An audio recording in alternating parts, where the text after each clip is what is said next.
NIC ক্যাম্পের আজ শেষ দিন, মানে ডে 7। গতকালের ক্রিকেট ম্যাচটা সম্পূর্ণ না হয় আবার শুরু হবে বলে মাঠে চলে আসে সব, কিন্তু আজও মৌমাছি উড়ছে দেখে সবাইকে পাশের একটা কাচের রুমে শিফট করা হয়েছে। এইদিকে প্লেয়ারগণ তাদের প্র্যাকটিস কিন্তু করেই যাচ্ছে, অন্যদিকে কয়েকজন গানেতে মেতে উঠেছে, মানে রিলস।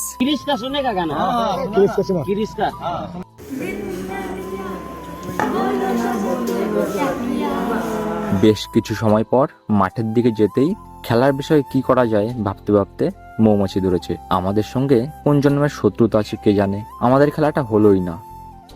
ফ্রেশ ট্রেশ হয়ে সবাই নিজেদের স্টেটের ট্রেডিশনাল ড্রেস পরে অডিটোরিয়ামে চলে যায়, কারণ এই ক্যাম্পে পার্টিসিপেট করা সকলকে পুরস্কৃত করা হবে এবং সার্টিফিকেট প্রদান করা হবে। সবার কাছে থেকে অটোগ্রাফ এবং তাদের অভিজ্ঞতার বিষয়ে খাতার পাতায় লিখে নিলাম। 7টা দিন কিভাবে কাটিয়ে ফেললাম, হাসি মজায়, আনন্দে দুঃখে, রাগারাগি খুনসুটিতে, সব মিলিয়ে যেন একটা আলাদাই মোমেন্ট তৈরি হয়েছে।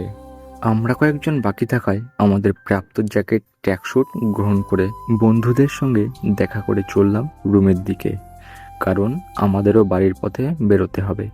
মন খারাপ হচ্ছিল প্রচুর, কিন্তু কি আর করা যাবে, নিজেদের গন্তব্যে তো ফিরতেই হবে, তাই না?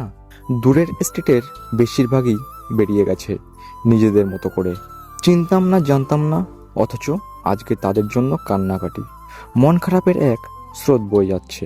এই দিনটি ছিল আমাদের বিদায়বেলার শেষ মুহূর্ত, অনুষ্ঠানের শেষ পর্যায়ে।